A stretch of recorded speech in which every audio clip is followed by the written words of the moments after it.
All right, shalom, shalom. First and foremost, if I can start, I'm going to start by saying, call on Allah, Yahweh, by Hashem, Yahawashi, by Hashem, Kakwadash, which give all praise to the Heavenly Father, and then the Son, whom the world instantly calls God in Jesus Christ. I also want to give double honors to the elders and apostles of the great millstone who rule well, teaching me His truth, as well as say shalom to the hopeful elect, all the Akim pushing His word, truth, and sincerity. And Lord willing to be edifying lesson. Basically, I want to touch on the topic of teaching, man. Ultimately, that's what we were called to do. Being in this truth, being called into this marvelous light. The Lord bestowing that grace and mercy upon us are ultimately is for a purpose, man. All right, He called His men, all right, His prophets, and raising them up in the latter days. All right, again, starting with the apostles, elders of Great Millstone. That's why they get those double honors, because those are the men's labors we entered into. As Scripture say, man, we entered into other men's labors. So, really, they laid that foundation all the way down to the youngest men laboring in this thing who has their hands on the plow are ultimately we're striving and fighting for the kingdom of heaven, man. And through the spirit and power of Yahweh by Shem Shah, we're literally speaking the kingdom of heaven into existence. All right, speaking the end of this kingdom, or this present evil world, this wicked rulership, or our enemies being over us, or who is chiefly our Esau, Edom, self-proclaimed white man, as well as the other heathen nations. We're currently the tail of society, and they're the head, man. But ultimately, that's just a curse from the Lord, man. Or ultimately, we've been being gathered in these latter days to speak against this place. All right, the Scriptures tell you in Revelation 11 chapter about the spirit of life entering into us in the after those 3 days and a half, man. And of course, those 3 days and a half represent that 350-year period when we were cut off from our power, man. All right, roughly from the year 1619 to 1970, man. All right, where we were completely gone. We were completely just going through hardcore chattel slavery. All right, we had no idea who we were. We didn't know we were chosen people. But now we're being gathered at the end of this kingdom. All right, and what's next is the kingdom of heaven, right? 2 Ezra 6:9 tell you what, that Esau is in the world and Jacob's beginning with that followeth. So ultimately, Jacob's are getting ready to come to power, man. The nation of Israel, right? Jacob, whose name was changed to Israel, all right, that's what that represents. All right, the 12 tribes, each of the 12 tribes, coming to power and being that governing body in the earth. But nevertheless, let me get some precepts. Let me start with the 2 Timothy chapter 2 and verse 2. It says, I'll start at the top. It says, "Thou, therefore, my son, be strong in the grace that is in Mashayac Yahawashi, and in the things that thou hast heard of me among many witnesses, the same commit thou to faithful men, who shall be able to teach others also." That's how we're supposed to do. We're supposed to be going out. Once we hear this word, we're supposed to go out and teach it, man. All right, we push the word through the internet. All right, we're all languages and kindreds can hear. All right, where we can reach the four corners of the earth, and when brothers go out on the highways and byways as well, man, to the chief place of concourse as we're commanded to do. All right, so we can gather the elect, because that's who the truth is for, man. Contrary to the popular belief, it's not everyone doesn't have to get it. Everyone doesn't have to believe, man. Right? Because if it was just about everybody believing, we'll never be able to get out of here, man. we'll never be able to. This would be a vain work, man. All right. Ultimately, we're only gathering the elect, man. All right. That's 12,000 men from each of the 12 tribes of Israel. All right. That's those 144,000 pursuant to Revelation, the 7th chapter. Right. Along with the large multitude of men, women, and children who be saved, that 1/3. But even 2/3 of our own people are going to be cut off, man. They're subject to be cut off and die, man. All right. That tells you that in Zechariah 13:8. Ultimately, they'll come back in the kingdom through the loins of an elect man, and be born into the new covenant, born with the laws, statutes, commandments, written in inward parts, born into their right mind. But ultimately, on this side, they're going to have to die, man, along with all the heathen nations, man. All the other 17 nations, man. There's going to be a mass judgment coming upon this place. And that's what we're sought to for one of our people love, man. Let me get Isaiah 58. This is Isaiah chapter 58 and verse 1. It says, "Cry aloud, spare not, lift up thy voice like a trumpet, and shew my people their transgression, and the house of Jacob their sins." Right, we're supposed to be for one of our people, man, because only our people can get it. Again, the nation of Israel, so-called Black Latinos and Native Americans, all right, whose true biblical nationality is the nation of Israel, man. All right, these are nothing but proverbs and bywords that we're known by, which is, again, going back to the curses of Deuteronomy 28 chapter, that's what we're subject unto, but ultimately we are the chosen people. And the Lord has given us that He's revealed those secrets unto His servants, the prophets, man. That tells you Amos 3:7. All right, that's how we're able to have this understanding. That's how we're able to actually go out and boldly proclaim these things, man. Let me get Wisdom of Solomon. This is Wisdom of Solomon, chapter 5 In verse 1, it says, Then shall the righteous man stand in great boldness before the face of such that have afflicted him and made no account of his labors. All right, that's exactly what's happening, man. The tabernacle of the Lord is being gathered right now, and ultimately, we're standing in that great boldness, man, knowing that our power is with us, knowing that He's dealing with us, knowing that He's going to come with that divine intervention to deliver us out of this hell that we're currently in, man, to deliver us out the hands of our enemies. All right, and it says what? And the face of such have afflicted him, right? That's all of our enemies, man. All right. Psalms 83rd chapter tell you that what it's not just Esau, but all the other nations came together and made that covenant, all right, with him to cut us off from being a nation, man. All right. And that's why it's evident that the scriptures give you the answer to these questions that you've always had. Well, why are all the other nations against us? Why is the so-called black man the most hated on the planet Earth, man? Why are we marginalized and oppressed and it just stigmatized to hell and back, man? Well, because one of the curses where our enemies are ruling over us right now, man. The earth has been given to the hands of the wicked, pursuant to Job 9:24, and it's very evident. And what does it say? They cover the face of the judge thereof. If not, where and who is he? And that's how we're able to identify who Esau is in the scriptures, man, because he is literally the border of wickedness, man. Malachi the first chapter tell you, man, he is literally the border of wickedness. He's the one who the Lord hates, and ultimately, he's been given a temporary blessing in the earth, and the king had this kingdom, had the fatness of the earth to be, and he's been blessed with that sword, all right, which is what, that his military might, or his ability to do what, take peace from the earth, man. Revelation 6:4.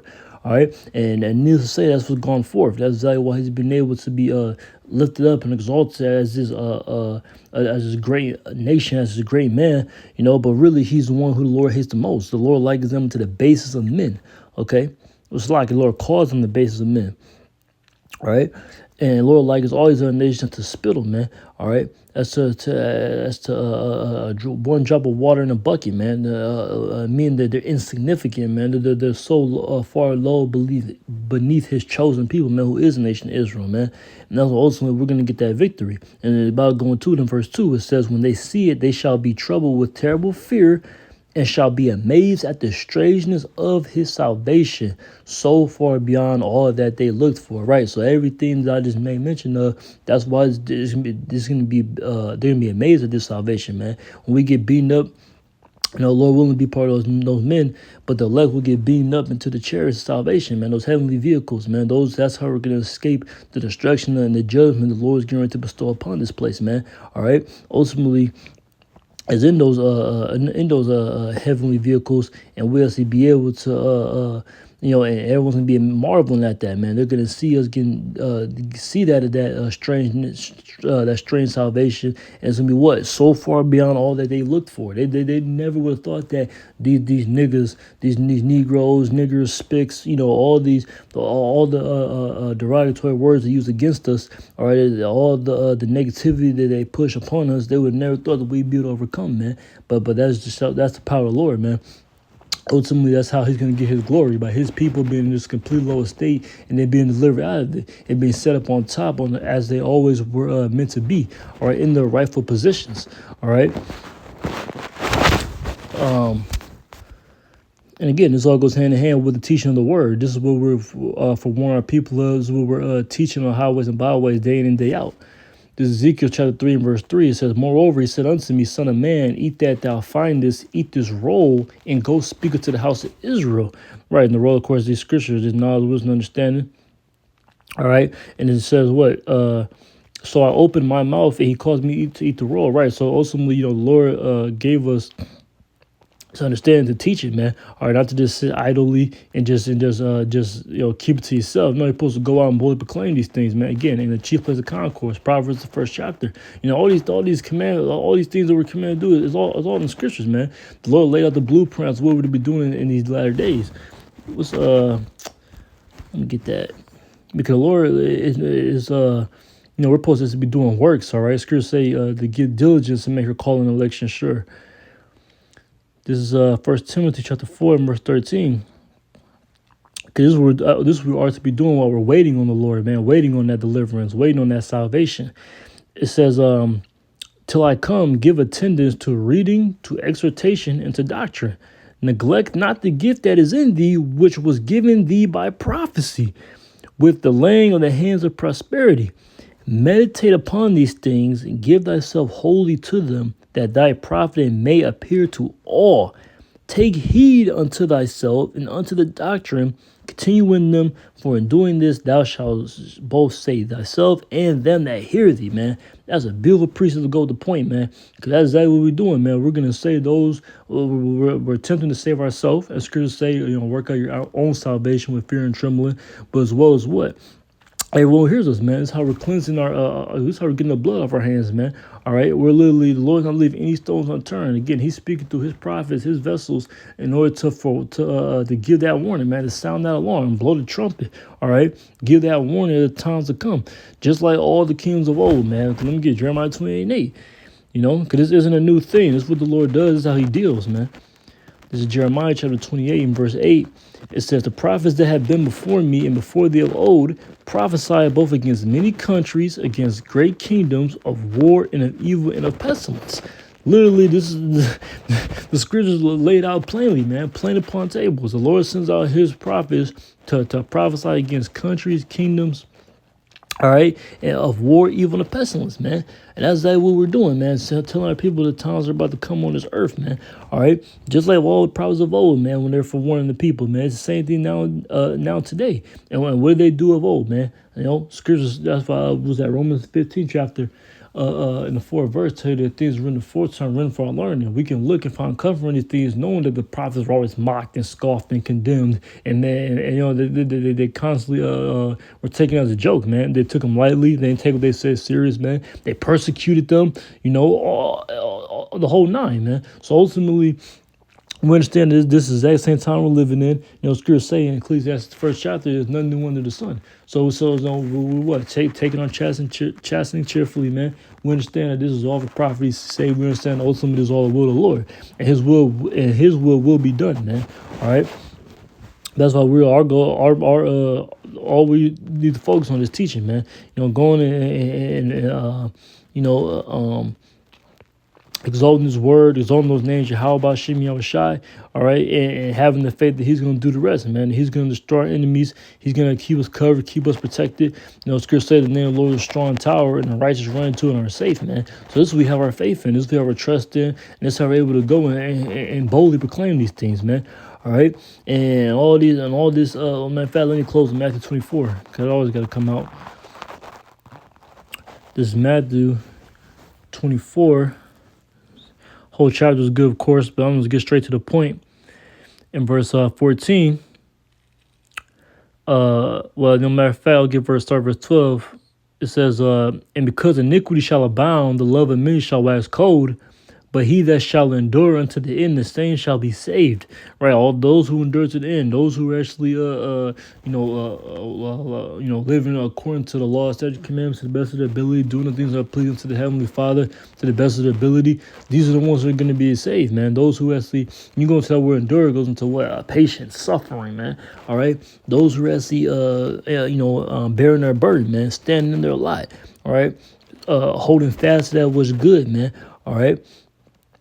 It says, verse 14, and this gospel of the kingdom shall be preached in all the world for a witness unto all nations, and then shall the end come. So once this word goes out, all right, to the preached in all the world for a witness unto all nations, right? This word goes out to the four corners of the earth. The elect is sealed, all right. Well, then the end can come, man, and then the destruction of this hell can come, and the establishment of the kingdom of heaven of eternal, everlasting life and righteousness can be established, man. So with that, man, prayer was edifying.